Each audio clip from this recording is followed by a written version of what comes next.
భక్తుడైనటువంటి దావీదు మరి అంటున్న మాట ఏంటంటే, నా నీతికి ఆధారమగు దేవా, నేను మొరపెట్టినప్పుడు నాకు ఉత్తరమేమో.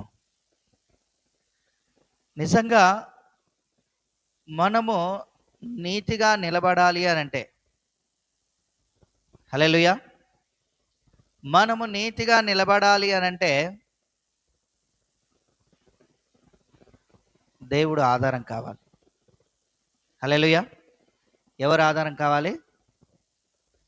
దేవుడు ఆధారం కావాలి. నిజంగా ఇక్కడ అంటున్నాడు దావీదు భక్తుడు, ఏమంటున్నమాట ఆయన అంటున్నమాట చూడండి, నా నీతికి ఆధారమగు దేవా అంటున్నాడు. నా నీతికి ఆధారమగు దేవా. నిజంగా ఒక మనిషి నీతిగా నిలబడాలి అంటే, పరిశుద్ధంగా జీవించాలంటే ఖచ్చితంగా దేవుని ఆధారం చేసుకుంటేనే ఆ పని జరుగుతుంది. నిజంగా ఈరోజు నేను అబద్ధం ఆడలేదు, ఈరోజు నేను పరిశుద్ధంగానే జీవించాను, నేను నీతిగానే జీవించాను, ఓకే వెరీ గుడ్ అని చెప్పి అనుకోవడానికి ఛాన్స్ లేదు. అదే రోజు అదే సమయంలో నీవు ఏదైనా చెడుగా ఆలోచించవచ్చు, లేకపోతే అదే రోజు ఏదైనా ఏ రకమైన మనసులో ఇతరులను తిట్టుకోవచ్చు. అంటే మనిషి దేవుని సహాయం లేకుండా నీతిగా నిలబడడం చాలా కష్టం. దేవుని సహాయం లేకుండా, దేవుడు ఆధారం లేకుండా నీతిగా నిలబడము ఇంపాసిబుల్. నీతిగా నిలబడము ఇంపాసిబుల్. నిజంగా ఈ రోజు నువ్వు ప్రేయర్ చేస్తున్నావంటే అదే దేవుడు నేర్పిస్తున్నాడు. ఈరోజు నువ్వు పాట పాడుతున్నావంటే అది దేవుడు స్వరం ఇచ్చాడు. నిజంగా మనకిలాగా స్వరం లేని వారు కూడా ఎంతో మంది ఉన్నారు, మూగవారు ఎంతో మంది ఉన్నారు. వారిని కూడా దేవుడు మూగతనం నుండి విడిపించి పాడించవచ్చు. కానీ దేవుడు కొందరికి కొన్ని వరాలు ఇస్తాడు, ఇంకొందరికి కొన్ని వరాలు ఇస్తాడు. కానీ ఇక్కడ మనము గమనించవలసింది ఏంటంటే, నీతిగా నిలబడాలి, పరిశుద్ధంగా జీవించాలి, యథార్థంగా బ్రతకాలి, నిత్యము నమ్మకంగా ఉండాలి అనంటే ఖచ్చితంగా దేవుడు ఆధారమై ఉండాలి. దేవుడు ఆధారం లేకుండా మనం నీతిగా నిలబడాలంటే కాని పని.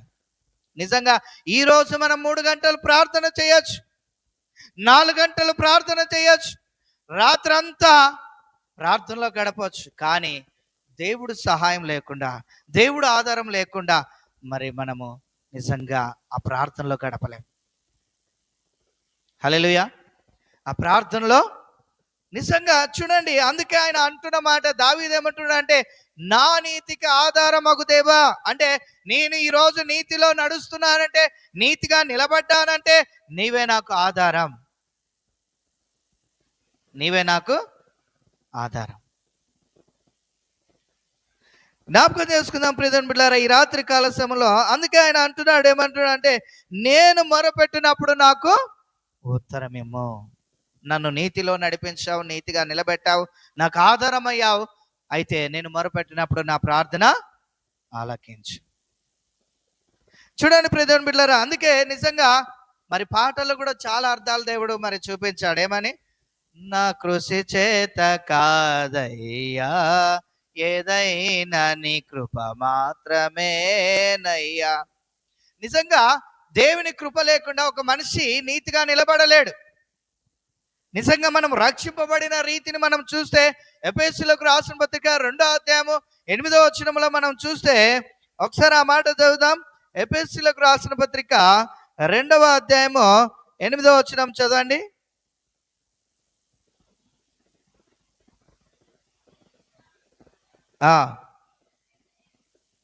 చూడండి ఏమంటాడు, మీరు విశ్వాసం ద్వారా కృప చేతనే రక్షింపబడి ఉన్నారు. ఏమంటున్నాడు? ఇది మీ వలన కలిగినది కాదు అంటున్నాడు, దేవుని వలనే. హల్లెలూయా. ఇది మీ వలన కలిగినది కాదు, దేవుని వరమే. చూడండి ప్రియమైన బిడ్డలారా, అంటే ఈ వాక్య భాగంలో ఏమంటున్నాడు? మీరు విశ్వాసం ద్వారా కృప చేతనే రక్షింపబడి ఉన్నారు. ఇది మీ వలన కలిగినది కాదు, దేవుని వరం. చూడండి, మనము రక్షణ పొందాలంటే ఆయన కృప మనకు తోడుగా ఉంటుంది. ఇంకా ఇది దేవుని వరం అంట, మనం రక్షణ పొందుకోవడం. ఒక మనిషి పాపాలు విడిచిపెట్టి బాప్తిసం పొంది రక్షణ భాగ్యం ఎప్పుడైతే పొందుకుంటాడో అది దేవుడిచ్చిన వరం అంట. మన నీతి కాదు. నిజంగా మన నీతి ఆయన దృష్టికి ఎలాంటిదంట తెలుసా ఎవరికైనా? మురికి గుడ్డ లాంటిదంట.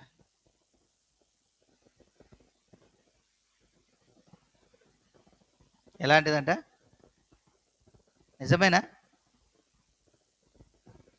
మన నీతి ఎలాంటిదంట? ఎందుకు ఆ మాట అన్నాడు అని అంటే, నిజంగా చూడండి, ఒక రోజు 24 hours జరుగుతుంది. 24 hours మనము ఏదో ఒక పాపం ఎవరో ఒకరి విషయంలో చేస్తూనే ఉంటాం. ఎవరి మీదనైనా కోపం చూపించడము, ఎవరినైనా తిట్టుకోవడము. ఈరోజు నేను బాటలో వెళ్తున్న పలానా మనిషి ఎదురు రాకపోతే మంచిది. చూడండి, మన ఆలోచనలో మనం ఉంటే కనుక నిజంగా ఒకసారి మనం ఆలోచన చేస్తే మన జీవితంలో కొందరు చూస్తే చాలా ప్రేమ పుట్టుకొస్తుంది మనకి, కొందరు చూస్తే చాలా బాధ అనిపిస్తుంది, కొందరు చూస్తే పగబడి. అంటే మన ఆలోచనలు చూడండి, కొందరిని ప్రేమిస్తున్నాం, కొందరిని చూస్తే బాధపడుతున్నాం, కొందరిని చూస్తే కోపం రగులుకుంటాం. అంటే మనిషి నీతిగా నిలబడడానికి ప్రయత్నం చేస్తున్నాడు కానీ నిలబడలేడు. కానీ నీతిమంతుడైన దేవుడు నీతిలో నిన్ను నిలబెడతాడు. హల్లెలూయా. ఆయన ఎలాంటి వాడంటే పాపం లేనివాడు, పరిశుద్ధుడైన దేవుడు. ఆయనకి మాత్రమే సాధ్యం. నిజంగా ఈరోజు మనం రక్షణ పొందుకున్నామంటే అది దేవుని వరం. హల్లెలూయా, అది దేవుని వరం.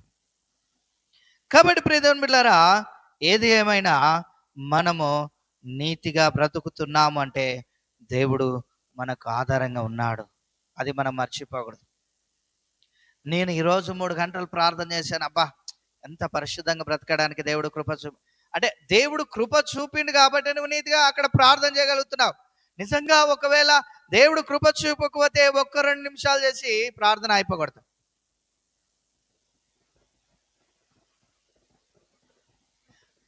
నిజంగా మరి రోమీలకు రాసిన పత్రికలో వాక్య భాగం సెలవిస్తుంది ఏమనంటే, మనము ప్రార్థన ఎలాగో చేయాలనో తెలియక పరిశుద్ధాత్మ దేవుడు అంట మనకు ఉచ్చరింప శక్యము కాని మూలుగులతో మరి తానే మనకు ప్రార్థన చేయడానికి కృప చూపుతా ఉన్నాడంట. ప్రార్థన చేయట విషయంలో కూడా ఉచ్చరింప శక్యము కాని మూలుగులతో ప్రార్థన చేయడానికి పరిశుద్ధాత్మ దేవుడు మనకు సహాయపడతాడంట. పరిశుద్ధాత్మ దేవుడు మనకు సహాయపడతాడంట. హల్లెలూయా. చూడండి, 8వ అధ్యాయము రోమీలకు రాసిన పత్రిక 8వ అధ్యాయం 26వ వచనం.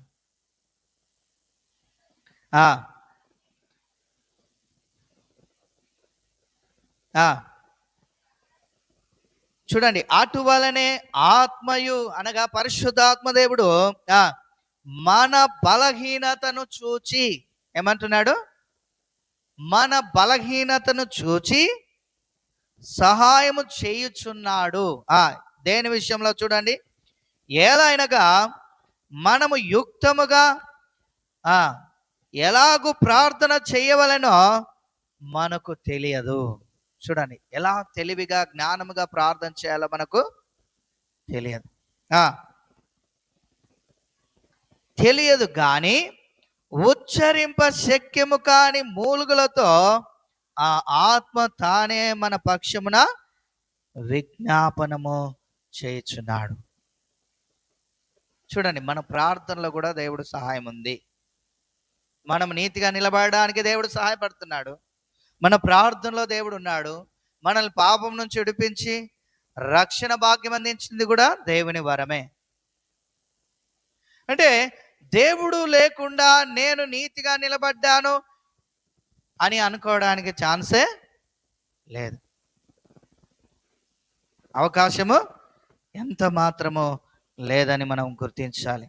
కాబట్టి ప్రియమైన బిడ్డలారా, ఈ రాత్రి కాల సమయంలో దేవుని మాటలు వినుచున్న దేవుని సంగమా, నీతిగా ఈరోజు మనం నిలబడుతున్నాము అని అంటే నిజంగా అది దేవుడు మనకు ఆధారం అని చెప్పి మనం గుర్తించాలి. దేవుడు మనకు ఆధారమై ఉన్నాడు. అందుకే భక్తుడు ఒక పాట రాశాడు, ఏమని? ఆధారమేమున్నది నీవు తప్ప ఈ లోకంలో, ఆనందమేమున్నది నీవు లేక నా జీవములో. కదా, ఆధారమేమున్నది నీవు తప్ప ఈ లోకంలో. కదా, ఆయన తప్ప ఈ లోకంలో ఆధారం ఏమీ లేదు. నిజంగా చాలా మంది చాలా రకాలుగా ఎంతమందిని ఎవరినో ఎక్కడెక్కడో వెళ్ళి ఆధారం ఏదో చేసుకుంటారు, కానీ అది కొంతవరకు కొన్నాళ్ళ వరకే ఉంటుంది. కానీ దేవుని ఆధారము కడ వరకు తోడుగా ఉంటుంది. హల్లెలూయా. మనుషులు నిజంగా మనం ఆధారం చేసుకుంటాము. మనుషులు ఎంతవరకు సహాయంగా వస్తారు? ఎంతవరకు వస్తారు? కదా, కొంతవరకే. ఇప్పుడు చూడండి, మామూలుగా మధ్యరాత్రి మనం బయటికి వెళ్ళాలనుకోండి, అవసరం వచ్చి, లేకపోతే పనిపడో ఏదో, ఆ టైంలో ఎవరు వస్తారు చెప్పండి? చాలా మటుకు రారు కదా, చాలా మటుకు రారు. ఎవరో వాళ్ళ మీద ప్రేమ ఉన్న వాళ్ళు మేబీ వెళ్తే వెళ్ళవచ్చు, లేకపోతే వాళ్ళు గాఢ నిద్రలో ఉంటే నువ్వే బైరాప అని కూడా చెప్పచ్చు. కానీ ఆ టైంలో మరి ఆధారం ఎవరు? కదా, ఆ టైంలో ఎవరు ఆధారము? కదా, నిన్ను కాపాడువాడు కొనుకడు నిద్రపాడు, దేవుడే ఆధారం. ఆయన మనల్ని అర్ధరాత్రి కూడా కాపాడుతున్నాడని మనం గుర్తించాలి. అర్ధరాత్రి కూడా కదా, నిన్ను కాపాడువాడు కొనుకడు, ఇశ్రాయేలును కాపాడువాడు కొనుకడు నిద్రపాడు. హల్లెలూయా. కొనుకడు నిద్రపాడు. కాబట్టి ఈ మాటలు వినుచున్న దేవుని సంగమా, దేవుని బిడ్డలారా, నిజంగా ఏది ఏమైనా దేవుని సహాయం లేకుండా, దేవుడు ఆధారం కాకుండా మనం ఏం చేసినా అది వ్యర్థమే, అది వ్యర్థమే. కాబట్టి దేవుని ఆధారం చేసుకొని ముందుకు కదిలిన దావీదును మనము మాదిరిని తీసుకోవాలి. ఎక్కడికి వెళ్ళినా కూడా దేవుని మాత్రమే ఆధారం చేసుకునేవాడు. తన అన్నను ఆధారం చేసుకునేవాడు కాదు, తన తండ్రిని ఆధారం చేసుకునేవాడు కాదు, తన తల్లిని ఆధారం చేసుకునేవాడు కాదు. నిజంగా ఆయన గొర్రెలు మేపుతున్నప్పుడు కూడా ఆయన అంటున్న మాట ఏంటంటే, యెహోవా నా కాపరి, నాకు లేమి కలగదు. యెహోవా నా కాపరి, నాకు లేమి కలగదు. నిజంగా ఏ కార్యమైనా, ఏ సమయం అందైనా, ఏదైనా దేవుడు మాత్రమే చేయగలడు. దేవుడు మాత్రమే. హల్లెలూయా.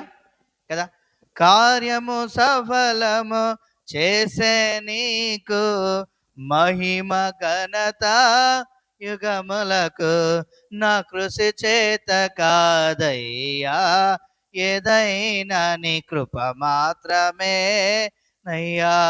కదా, నీవు సహాయము చేయకపోయినా కదా, జీవముతో గడుపుట కదా, బ్రతుకుట సాధ్యమా? కదా, ప్రతి విషయంలో కూడా నిజంగా దేవుని సహాయం లేకుండా, దేవుని తోడు లేకుండా, దేవుని ఆధారం లేకుండా మనం ఏమి కూడా చేయలేం. నిజంగా ఆయన డైరెక్ట్గా మాట్లాడుతున్నాడు. నిజంగా దావీదు మరి దేవునితో చాలా సన్నిహితంగా ఉండేవాడు. దేవుడు కూడా ఆయనకు మంచి బిరుదు ఇచ్చాడు. ఏమని? దావీదు నా హృదయానుసారి. ఆ వ్యక్తే నేను నీతిమంతుడనని గర్వించలేదు, కానీ ఏమన్నాడు? నా నీతికి ఆధారమగు దేవా, నేను మొరపెట్టినప్పుడు నాకు ఉత్తరమేమో, నేను మొరపెట్టినప్పుడు నాకు ఉత్తరమే. నిజమే ప్రియమైన బిడ్డలారా, మనము ఎప్పుడు ఎక్కడ ఏ విషయంలో కూడా కదా, ఏ విషయంలో కూడా మనము గర్వించడానికి కానీ కదా, నాకు ఇది వస్తుంది నేను చేయగలను అని కదా, కాదు కాదు. దేవుని సహాయం చేతనే మనం ఏదైనా చేయగలుగుతాం. మనము మన తెలివితో మనం ఎక్కడైనా వెళ్తే ఖచ్చితంగా అక్కడ ఆటంకంలో పడతాం. ఖచ్చితంగా ఆటంకంలో పడతాం. నిజంగా చాలాసార్లు నేను ప్రయాణం చేస్తున్న సమయాల్లో నేను ప్రార్థన చేసుకొని ఎప్పుడైతే బయలుదేరుతానో ఆ ప్రయాణం చాలా సంతోషంగా ముందుకు నడుస్తుంది. ఎప్పుడైతే ప్రార్థన చేసుకోకుండా మర్చిపోయి ఒకవేళ ముందుకు వెళ్ళానంటే ఆ రోజు ప్రయాణం సాగదు. ఒకరోజు సంతోష్ నగర్లో నేను బస్సుల కొరకు వెయిటింగ్ చేస్తున్నా. నేను వెళ్ళవలసిన బస్సు, చాలా బస్సులు వస్తున్నాయి కానీ శంషాబాద్కు నేను వెళ్ళే బస్సు వస్తలేదు.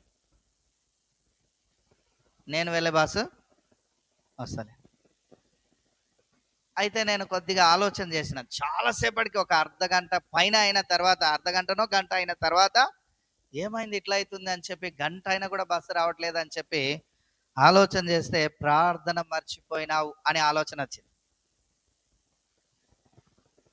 అప్పుడు వెంటనే ప్రభువా నన్ను క్షమించు, నా ప్రయాణాన్ని ముందుకు కొనసాగించు అని చెప్పి ఎప్పుడైతే దేవుని అడిగానో వెంటనే బస్ వచ్చింది. హల్లెలూయా. వెంటనే బస్ వచ్చింది, ప్రయాణం ముందుకు సాగి. అంటే చూడండి, నిజంగా దేవునితో మనము నడిస్తే, దేవుని సహాయముతో మనం ముందుకు కొనసాగితే ఎంత సంతోషంగా ఉంటుందో. ఆయన లేకుండా, ఆయనకు ప్రార్థించకుండా, ఆయన సహాయం కోరకుండా మనం అడుగు ముందుకేస్తే నిజంగా ఆటంకంలో పడతాం. ఆటంకంలో కంపల్సరీ పడతాం. అందుకే ఆయన అంటున్న మాట 121 కీర్తనలు అంటాడేమని, కొండల తట్టు నా కన్నులు ఎత్తుచున్నాను, నాకు సహాయం ఎక్కడి నుండి వచ్చినంటే యెహోవా వలనే సహాయం కలుగును. ఆయనే భూమాకాశములను సృజించినవాడు. యెహోవా వలనే సహాయం కలుగుతుంది. నిజంగా చాలాసార్లు మనము చింతిస్తూ ఉంటాం, బాధపడుతుంటాం, వేదనకు గురవుతుంటాం, కృంగిపోతుంటాం, కుమిలిపోతుంటాం.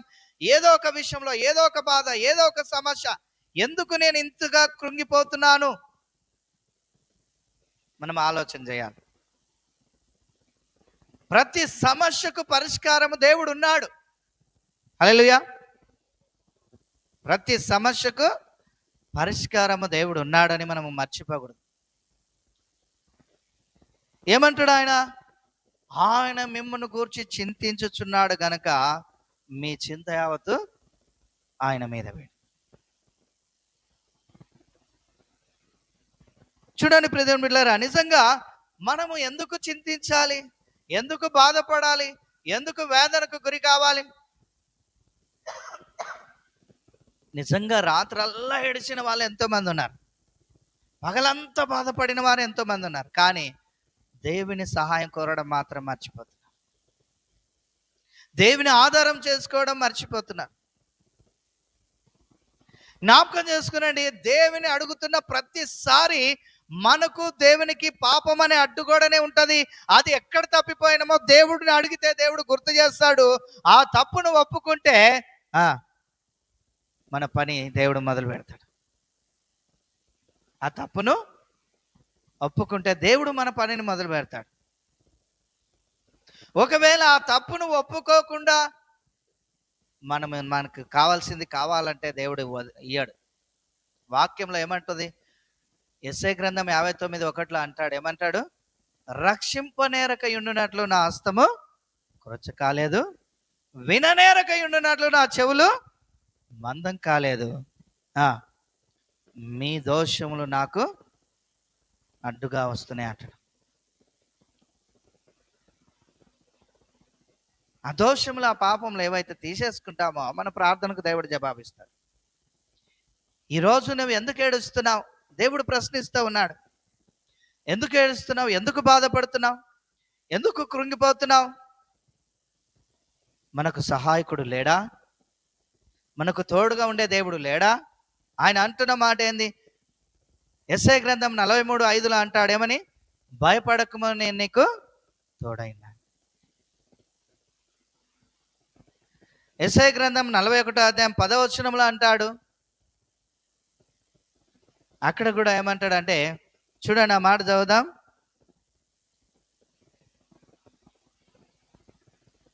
ఆ,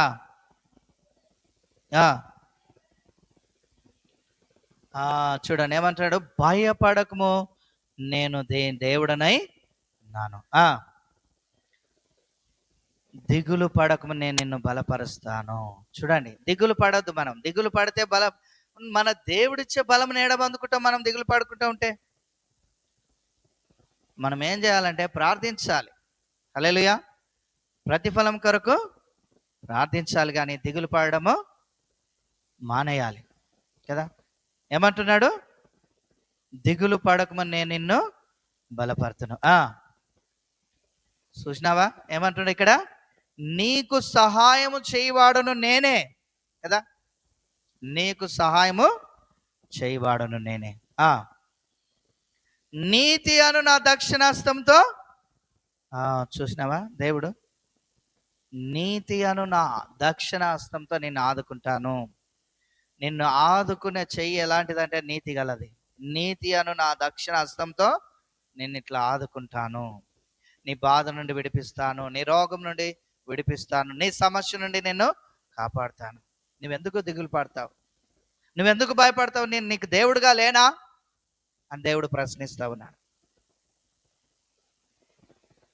కంప్లీట్గా ఆయనకు మనం సమర్పించుకోవాలి. కంప్లీట్గా దేవునికి లొంగిపోవాలి కదా.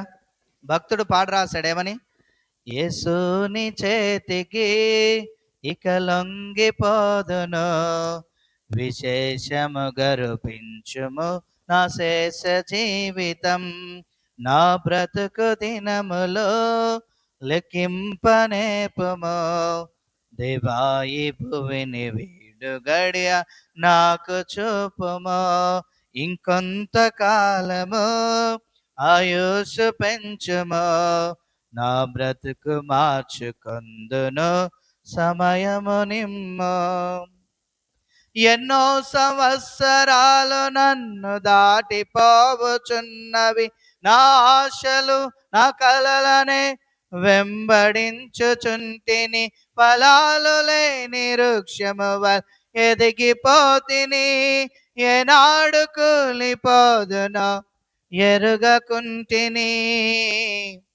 నా మరణ రోదన అలకించుమో ప్రభు, మరల నన్ను నూతనముగా చిగురువేయని, నా మరణ రోదన అలకించుమో ప్రభు, మరల నన్ను నూతనముగా చిగురువేయని, నా బ్రతుకు దినములో లెక్కింపనేర్పుమో, దేవాయి భువిని వీడు గడియ నాకు చూపుము, ఇంకొంతకాలము ఆయుష్ పెంచుము, నా బ్రతుకు మార్చుకొందును సమయము నిమ్ము, నీ పిలుపు నేను మరచితి, నా పరుగులో నేను అలసితి, నా స్వార్థము నా పాపము పతన స్థితికి చేర్చెను,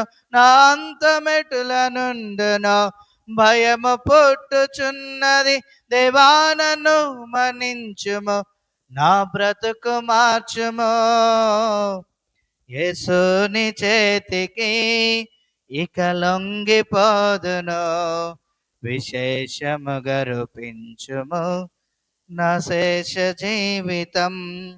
చూడండి, నిజంగా దేవుడు చాలా స్పష్టంగా మాట్లాడుతున్నాడు.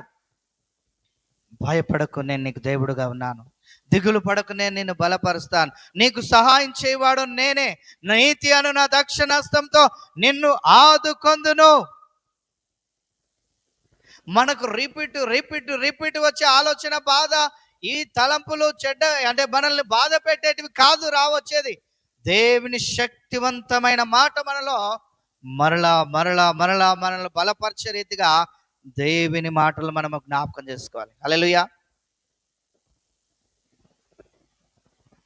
దేవుని మనము జ్ఞాపకం చేసుకోవాలి.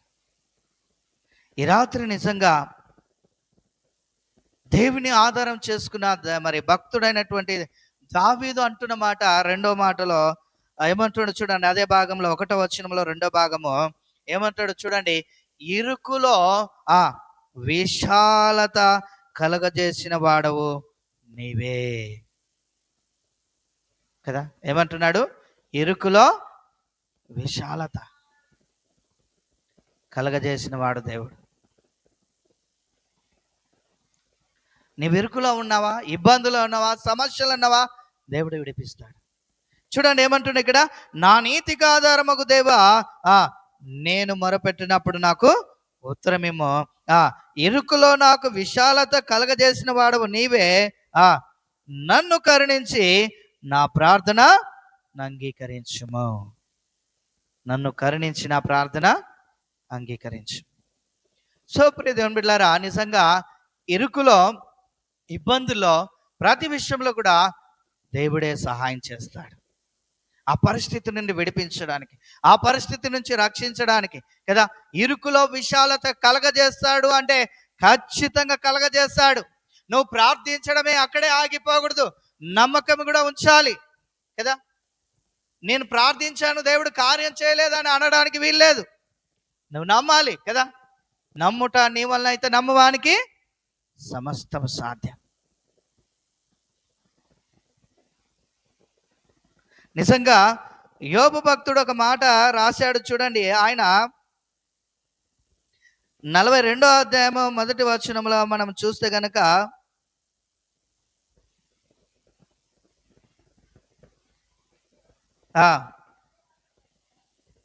అప్పుడు యోబు యెహోవాతో ఇలాగూ ప్రత్యుత్తరం ఇచ్చెను.